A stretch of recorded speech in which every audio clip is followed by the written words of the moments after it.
So we learned about importance of national income accounting and GDP at market price. Then could you please tell me the definition for GDP? तुम्ही मला GDP ची definition सांगू शकता का? किंवा निदान explanation, आपण असं म्हणू फीचर्स काय आहेत? पटापट हा. First of all, it is total money value of final goods and services, right? So जी फायनल गुड्स देशात बनतात त्याची मनी व्हॅल्यू म्हणजे पैशात व्हॅल्यू आहे, right? It is produced within the domestic territory. त्या देशाच्या डोमेस्टिक बाउंड्रीज मध्ये प्रोड्युस्ड केलेलं गुड्स आणि services, final goods and services असतात ते इन अ गिवन इयर. लक्षात ठेवायच्या, मी तुम्हाला लास्ट टाइम 3 गोष्टी सांगितल्या होत्या. पहिली गोष्ट, फायनल गुड्स अँड सर्व्हिसेसची money value within domestic territory in a given year. So ही त्याची डेफिनेशन आहे. राहील लक्षात? कोणत्या 3 गोष्टी? पहिली गोष्ट काय?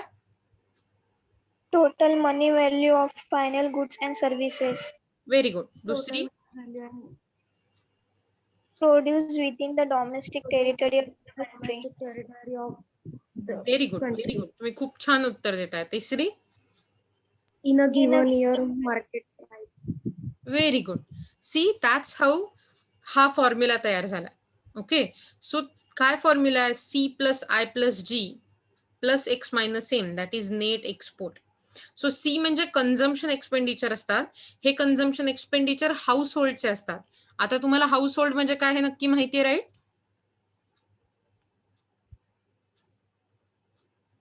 हे असतात ते इन्व्हेस्टमेंट एक्सपेंडिचर असतात. हाऊस होल्ड म्हणजे नॉर्मल घरांमधून जे कन्झम्पशन केलं जातं फायनल गुड्सचं, त्याच्याबद्दल आहे. इन्व्हेस्टमेंट एक्सपेंडिचर कसे असतात? कारण फर्म्स मधून जे इन्व्हेस्ट केलं जातं त्याबद्दलचे हे इन्व्हेस्टमेंट एक्सपेंडिचर असतात. ओके, आणि हा G it stands for government expenditure, सरकारकडून केले जाणारे खर्च. यातली प्रत्येक टर्म आपण आधी पाहिली आहे, पण जर तुमच्या लक्षात येत नसेल तर तुम्ही ती मला विचारणं गरजेचं आहे. आणि हे एक्स मायनस एम म्हणजे difference between exports and import, that is net export. ह्या 3 कन्सेप्ट तुम्हाला नक्की लक्षात आल्या? Yes ma'am. मग मला तुम्हाला असा प्रश्न विचारायचा आहे, जीडीपी म्हणजे आपण काय रे देशाचं कॅल्क्युलेट करतोय?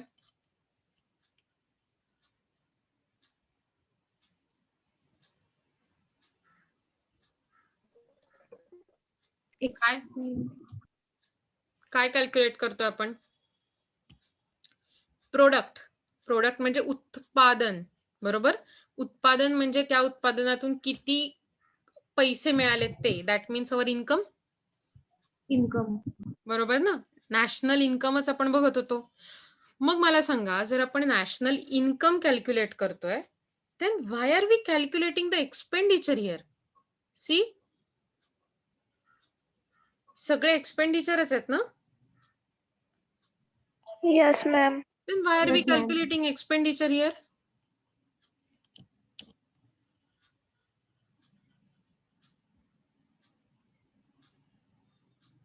लॉजिक काय? काय अंदाज वाटतोय तुम्हाला? क्योंकि जब हम खर्चा करें खर्चा एक बार फिर से बोलोगे महक? जब हम कोई चीज खरीदेंगे तो जैसे उसका हमें नेशनल प्रोडक्ट निकालना है, तो जब हम खर्चा करेंगे किसी चीज के लिए तो उसका भी निकालना है, और उसके बाद जो बचेगा वो हमारा प्रॉफिट होगा. करेक्ट. थोड़ा मतलब आप बहुत ज्यादा पास हो. So this is output. Okay, we are talking about reality here. I mean what reality और इक्वॅलिटी ही जस्ट या. सो आपण जर इक्वॅलिटी बद्दल विचार करतोय ती काहीशी अशी आहे, output equal to expenditure equal to income. का असं?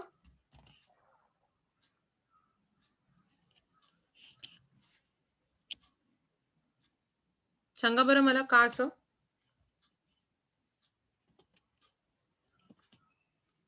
थोडासा लॉजिकली विचार करणं गरजेचं आहे. असा विचार करा की जे काही आपण खर्च करतो ते दुसऱ्याचं इन्कम असतं, हे आपण लास्ट लेक्चर्समध्ये पाहिलं होतं. सर्क्युलर इनफ्लो मध्ये हाऊस होल्डचा जो खर्च आहे ते फर्मचं इन्कम आहे आणि फर्मचा जो खर्च आहे ते हाऊस होल्डचं इन्कम आहे, which was seen in the monetary flow और मनी फ्लो. आठवतंय तुम्हाला हे? Yes, ma'am. Right. Yes, very ma'am. Good. So that means जर समजा अशा प्रकारे आपल्याकडे जर खर्च किंवा इनफ्लो दिसून येत असेल, then we can say that जर समजा इन्कम शोधणं हे कठीण आहे, कारण हजारो हाऊस होल्ड आहेत, लाखो हाऊस होल्ड आहेत, कोट्यानी हाऊस होल्ड आहेत देशात. प्रत्येक हाऊस होल्डचं, प्रत्येक माणसाचं इन्कम शोधणं it's very confusing, very complicated. पण आपण जेव्हा जीएसटी सारख्या गोष्टी बघतो किंवा कुठल्याही प्रकारचे खर्च शोधणं शक्य आहे, पैसे कसे बाहेर गेले, कारण किती फायनल गुड्स विकली गेली याचं प्रत्येक दुकानदाराकडे, प्रत्येक माणसाकडे रेकॉर्ड असतं. व्हेरॅज किती इन्कम मिळालं याचा रेकॉर्ड कोणी सांगायला तयार होत नाही. आणि म्हणून आपण ही जी इक्वॅलिटी होती, output equal to income equal to expenditure, या इक्वॅलिटीचाच वापर करून एक्सपेंडिचर कॅल्क्युलेट करतो. मग जितका एक्सपेंडिचर कॅल्क्युलेट होईल तितका आपलं इन्कम, तितका आपला जीडीपी राहील लक्षात नक्की. Yes ma'am. म्हणजे पुढच्या वेळी जर समजा तुम्हाला कोणी विचारलं की जीडीपी तर इन्कम कॅल्क्युलेट करतोय, मग तुम्ही एक्सपेंडिचर का कॅल्क्युलेट करताय, यस मॅम. तर त्याचं उत्तर तुम्हाला देता आलं पाहिजे. येईल देता राईट? येईल ना? Okay. So yes ma'am. let's start with the next thing, that is gross national product, GNP. This is like a next step to GDP.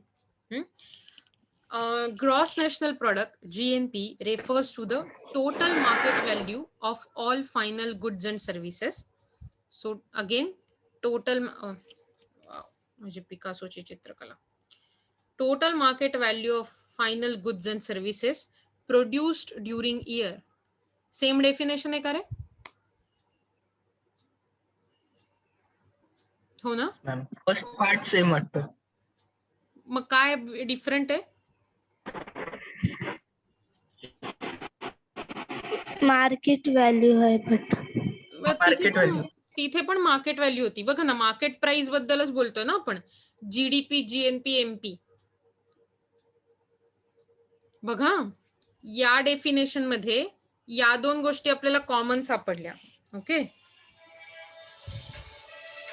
Sorry, या दोन गोष्टी कॉमन सापडल्या. फायनल गुड्स अँड सर्व्हिसेसची value, produce during year, right? कुठली गोष्ट सापडत नाहीये?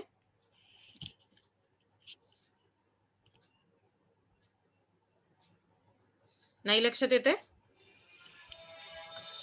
एक सेकंड ना, sorry, it was important call from student telling that she cannot enroll in a lecture. That's really flattering की कुणाला तरी इतकं खरंच एनरोल व्हायचं लेक्चरला. Okay, sorry for disturbance.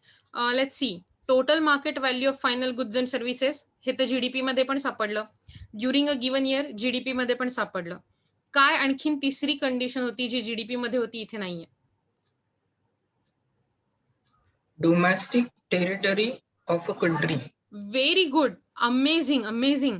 लक्षात ठेवा, आपण इथे डोमेस्टिक टेरिटरी हा जो पॅच आहे तो विचारात घेत नाही आहोत.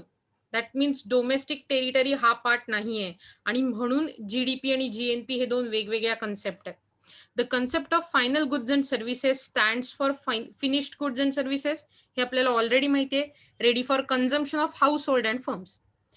They exclude raw material, semi-finished goods, and such other intermediary products.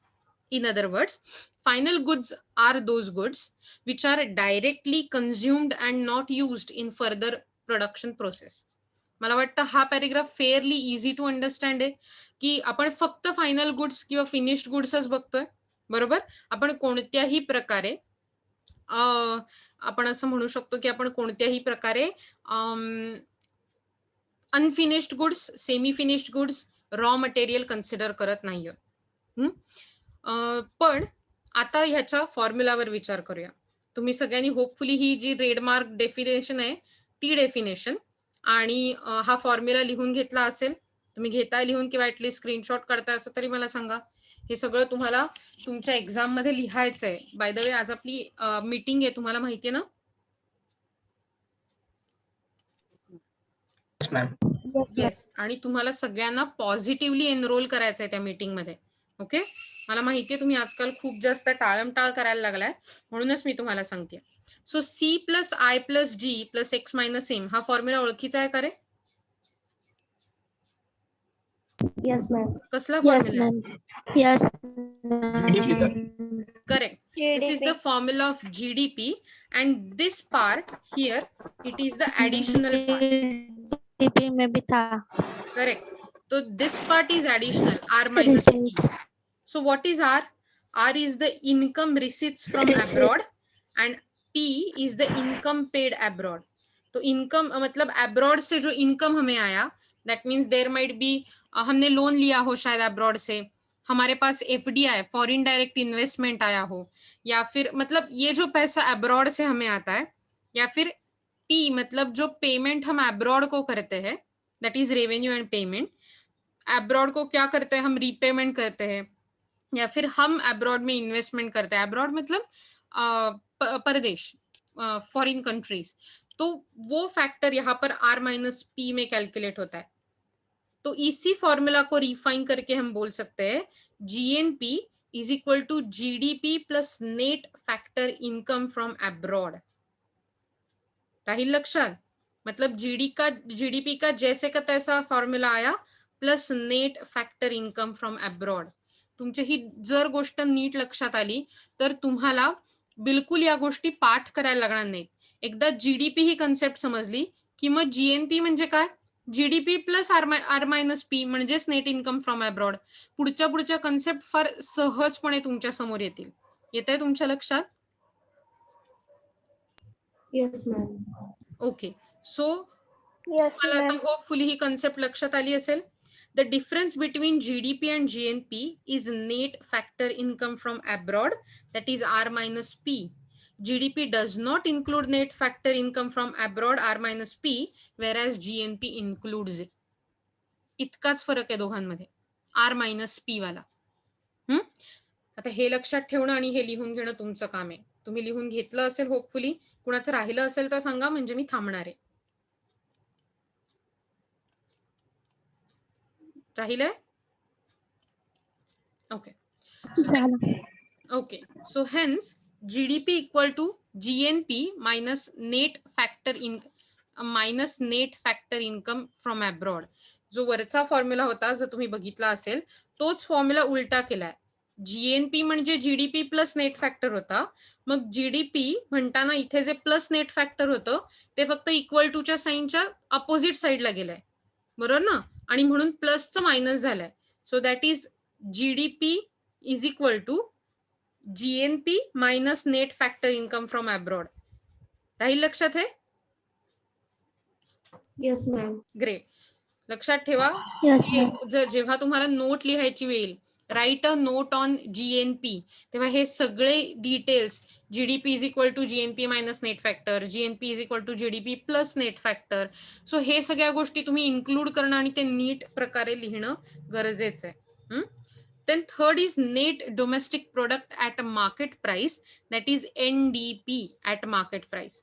Generally जेव्हा आपण डोमेस्टिक प्रोडक्ट बद्दल विचार करत असतो, जीडीपी एनडीपी, तर या कन्सेप्टला एक टॅब्युलर कन्सेप्ट आहे. Let me show you. Okay, so this is the concept that I am showing. So GDP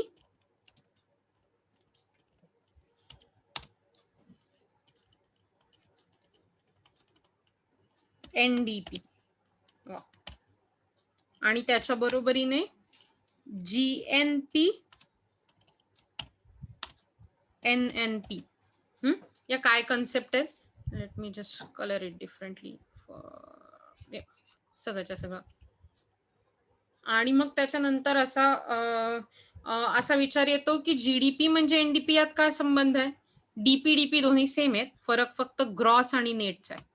so असा विचार करा, मी तुम्हाला सांगते. तुम्ही फायनल अकाउंट तुमच्या डोळ्यासमोर आणा, कारण आपण इथे नॅशनल इन्कम अकाउंटिंगच करतोय. बरोबर ना? सो फायनल अकाउंट मध्ये ट्रेडिंग अकाउंटला कुठल्या प्रकारचा प्रॉफिट मिळतो तुम्हाला? Gross profit. Gross profit. Correct. Gross profit. P&L अकाउंटला कुठल्या प्रकारचा प्रॉफिट मिळतो? Net profit. Very good, correct. So GDP ही जर फर्स्ट स्टेप असेल तर एनडीपी ही सेकंड स्टेप असेल. म्हणजेच ग्रॉस प्रॉफिट ही पहिली स्टेप आहे तर नेट प्रॉफिट दुसरी. तसंच इथे पण आहे. P&L net profit. करेक्ट. आता मला सांगा, जेव्हा आपण फिक्स्ड ॲसेट वरती बॅलन्स शीट मध्ये डेप्रिसिएशन काढतो तेव्हा ते कुठे लिहितो रे P&L अकाउंटला? Debit side ला.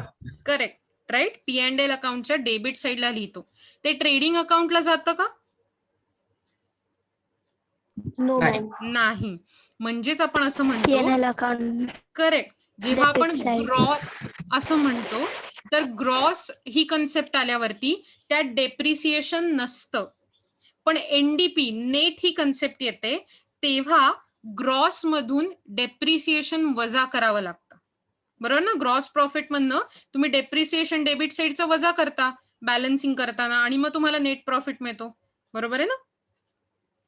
बाकी सगळं पण वजा करता पण डेप्रिसिएशन पण त्यात वजा करताच ना एक्सपेंडिचर मधनं. What you do is Yes, ma'am.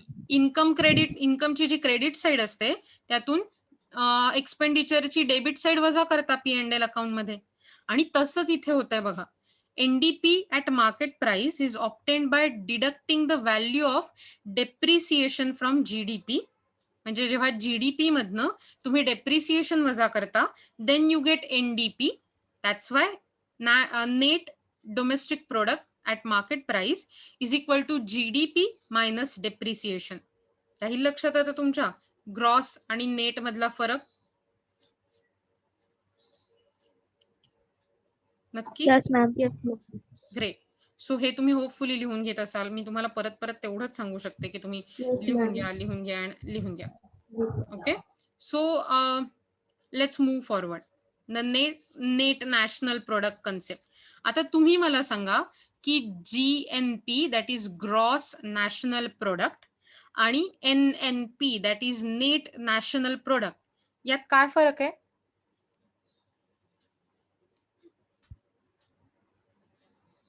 NNP है वो हमें डिप्रिसिएशन GNP निकालने के बाद मिलता है. Very good, very good. That means NNP at market price refers to the net total money value. मतलब पूरा का पूरा मनी वैल्यू किसका? फाइनल गुड्स एंड सर्विसेज का, produced by a country. Correct, very good. End including net income from abroad. R-P हमने देखा था during a year. Simply definition में क्या क्या पार्ट आ रहे हैं देखो. ये है net total money value of final goods end services, right, produced by a country. So in a country नहीं बोला है, ओके, बाय अ कंट्री बोला है, देश ने प्रोड्यूस किया हुआ. It might be happening in abroad but उसका पैसा हमारे पास आ रहा है.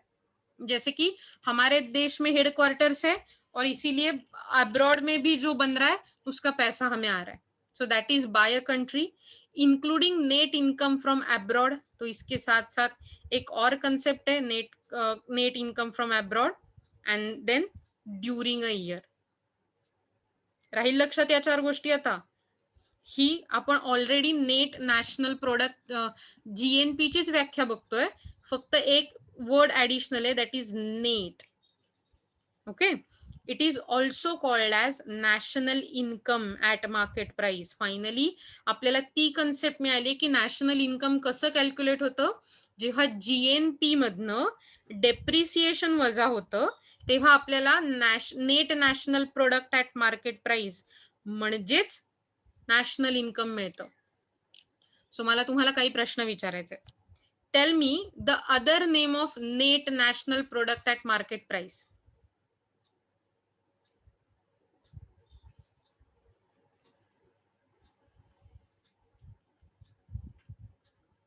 It is national income at market price. NIN.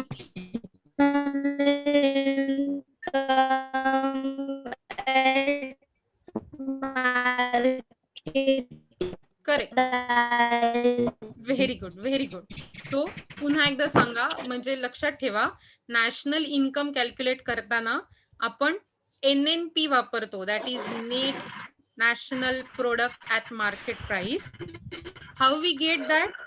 We obtained it by deducing the value of depreciation from GNP. GNP say depreciation निकाल दिए तो NNP मिलता है. समजताय तुम्हाला? Yes, ma'am. Very good.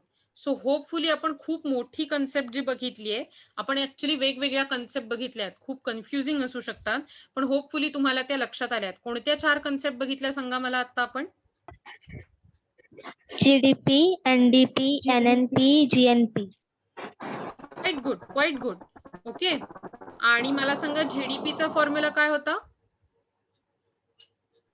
C plus C plus I plus I plus G X plus minus X M. minus D. Correct. मग त्याच्यानंतर त्याच्यानंतर एनडीपीचा formula काय होता? C plus I plus X plus X minus M.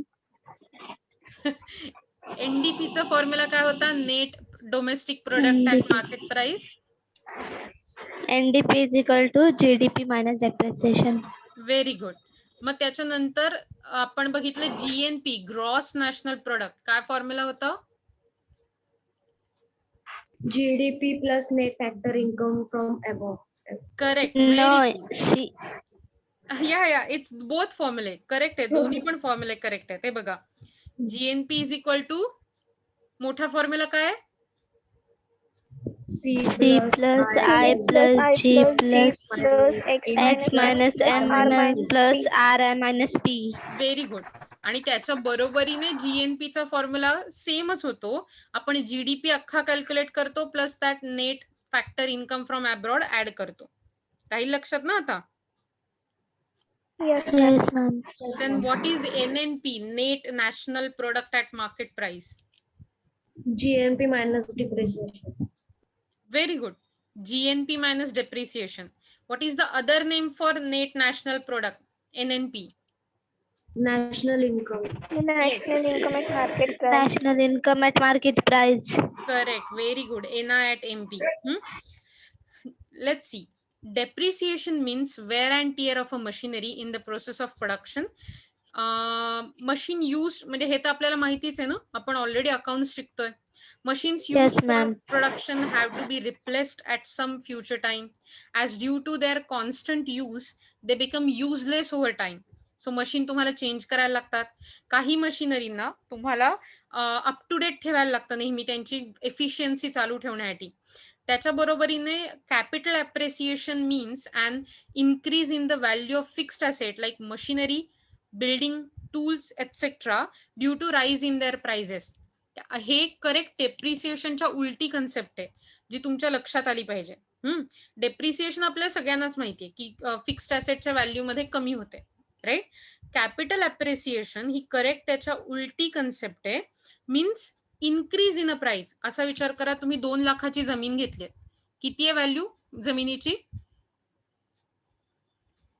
2 lakh. 2 lakh. Yes, correct. And 2 lakh is the original value. After 10 years, what will be the value of that land? Will it go down? Will it go up? वाढेल की कमी होईल price जमिनीची? वाढेल. Correct. आता may be ती जमीन 3 लाख रुपयाला, 2,50,000, 2,90,000 अशा काही रुपयाला विकली जाईल. याचा अर्थ जेव्हा फिक्स्ड ॲसेटच्या किमतीमध्ये वाढ होते तेव्हा त्याला कॅपिटल अप्रिसिएशन असं म्हटलं जातं. राहील लक्षात? ही कन्सेप्ट एक्झॅक्ट अपोजिट कन्सेप्ट आहे डेप्रिसिएशनच्या. काय म्हणतात डेप्रिसिएशनच्या अपोजिट कन्सेप्टला? Appreciation. Capital appreciation.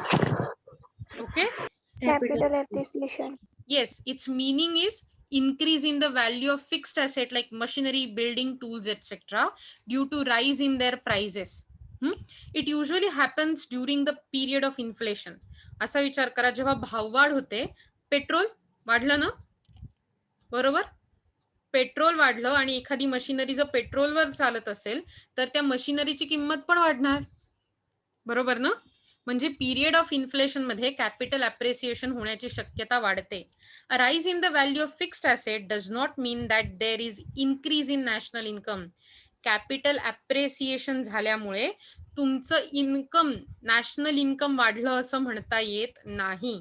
कारण because the total quantity of fixed asset remain same. असा विचार करा, एकच लँड एक लँड ही 2 लाख रुपयांना मिळत होती. आता तीच लँड 3 लाख रुपयांना मिळते. लँड वाढली का रे? अमाउंट ऑफ लँड समजा 3 No. एकरची आहे. ओके, सो 3 एकर वैल्यू बढ़ी. करेक्ट. सिर्फ वैल्यू बढ़ी क्योंकि बाहर इन्फ्लेशन चलता होता है. ओके, दैट मीन्स बाहर जो इन्फ्लेशन चल रहा है इसकी वजह से लैंड की कीमत बढ़ी, प्रोडक्शन बढ़ा नहीं. That means gross domestic product नहीं बढ़ा, तो उसकी मनी व्हॅल्यू बढ़ी क्योंकि इन्फ्लेशन बढ़ा. भाववाढ झाल्यामुळे किमती वाढल्या because the total quantity of fixed asset remain the same. Thus, when amount of estimated depreciation and obsolescence, that is capital consumption, is subtracted from gross national product, we get net national product. आणि म्हणूनच जेव्हा तुम्हाला correct किंमत काढायची असते किंवा आपण net national प्रोडक्टलाच NNP ज्याला म्हणतोय त्यालाच नॅशनल इन्कम का म्हणायचं, GDPला का नाही म्हणायचं, असा प्रश्न जेव्हा कधी तुम्हाला जॉब इंटरव्ह्यूला विचारला जाईल, कुणीही विचारेल, तेव्हा तुम्हाला उत्तर देता आलं पाहिजे की नेट नॅशनल प्रोडक्ट मध्ये पहिली गोष्ट जीडीपीतले सगळे घटक असतात. बरोबर, जीडीपीतले काय काय घटक आहेत हे सगळे, की नेट नॅशनल प्रोडक्ट मध्ये C+I+G आहे, एक्स मायनस एम म्हणजे नेट एक्सपोर्ट आहे, आणि याच्या बरोबर नेट इन्कम फ्रॉम अब्रॉड पण आहे, दॅट इज R-P. बरोबर, या सगळ्यामध्ये आणखीन आपण हेही कन्सिडर केलंय NNP बघताना, that is net national product बघताना, की हे जे डेप्रिसिएशन आहे किंवा कॅपिटल अप्रिसिएशन म्हणजे ऍक्च्युअल प्रोडक्शन न वाढता भाववाढ झाल्यामुळे, वेअर अँड टिअर झाल्यामुळे, मशिनरीची किंमत कमी होणं वाढणं, हे सुद्धा आपण लेस केलं तर आपल्याला ओरिजिनल किती व्हॅल्यूचं आपण प्रोड्यूस केलं ते लक्षात येतं. आणि म्हणून जे ओरिजिनली प्रोड्यूस झालं ते आपल्याला नेट नॅशनल प्रोडक्ट मध्ये दिसतं ऍट मार्केट प्राइस, आणि म्हणून आपण NNP ला नॅशनल इन्कम म्हणतो. तुमच्या लक्षात आली ही कन्सेप्ट की मी परत सांगू तुम्हाला? पीप्स, तुम्हाला समजलंय का मी परत सांगू? ओके, सो होपफुली तुम्हाला समजलंय असंच मी समजते आता. Yes ma'am. आता ही पुढची कन्सेप्ट बघूया. ओके, हे सगळं तुम्ही लिहून घेणं कुठेतरी अपेक्षित आहे. तुम्ही लिहत असाल, मी तुम्हाला नोट्स ऑलरेडी पाठवणार आहे, पण तरी तुम्ही लिहून घेतलं तर तुम्हाला आपोआप ना हे लक्षात राहील नीट प्रकारे. Then there is gross domestic product at factor cost. Factor cost म्हणजे जेव्हा GDP at factor cost refers to the sum of factor income, म्हणजे फॅक्टर्स ऑफ प्रोडक्शनचं वापर केल्याबद्दल फर्म्स हाऊसहोल्डला जे इन्कम प्रोव्हाइड करतात ना, लँड असेल रेंट तर त्याच्यावर रेंट मिळतं, जर लेबर प्रोव्हाइड केलं असेल तर वेजेस मिळतात, जर कॅपिटल प्रोव्हाइड केलं असेल तर इंटरेस्ट मिळतं, एंटरप्रेन्युअरशिप प्रोव्हाइड केली असेल तर प्रॉफिट मिळतो. सो हे जे सगळं इन्कम मिळतं ते जेव्हा कॅल्क्युलेट केलं जातं generated within the domestic territory of a country in a year, जेव्हा एका डोमेस्टिक टेरिटरी मध्येच केलं जातं, ज्यात factor income from net income from abroad consider केलं जात नाही, then we call it GDP at a factor price, GDP at factor income, FC, factor cost. It is calculated by deducting indirect taxes and adding subsidies to GDP MP. So gross domestic product जो काही आपण calculate केलेला असतो त्या gross domestic product मध्ये त्यामधून indirect taxes वजा केले. इनडायरेक्ट टॅक्सेस म्हणजे GST, ओके, आणि असे अनेक टॅक्सेस. सो इनडायरेक्ट टॅक्सेस वजा केले आणि गव्हर्नमेंट ज्या सबसिडीज प्रोव्हाइड करतं त्या ऍड केल्या की आपल्याला GDP ॲट फॅक्टर कॉस्ट मिळतो. So that is GDP at factor cost is equal to GDP at a market price minus indirect taxes plus subsidies. काय फॉर्म्युला आहे GDP at factor कॉस्टचं?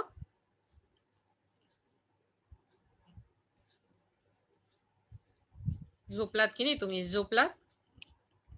No, ma'am. मग सांगा बरं formula. GDP at factor cost is equal to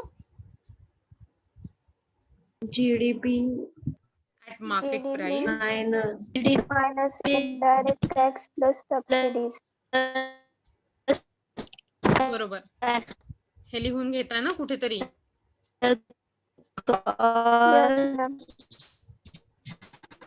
very good. आजसाठी इथेच थांबूया. उद्यापासून आपण जीएनपी ॲट फॅक्टर कॉस्ट वगैरे बघू शकू. सो क्वेश्चन जे आपण लास्ट टाइम केलं होतं, you remember the question and answer session. Should we start with the fun question today?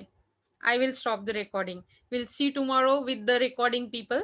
जे कोणी रेकॉर्डिंग बघत असतील त्यांच्यासाठी हे पुढचं सेशन नाही आहे, राईट?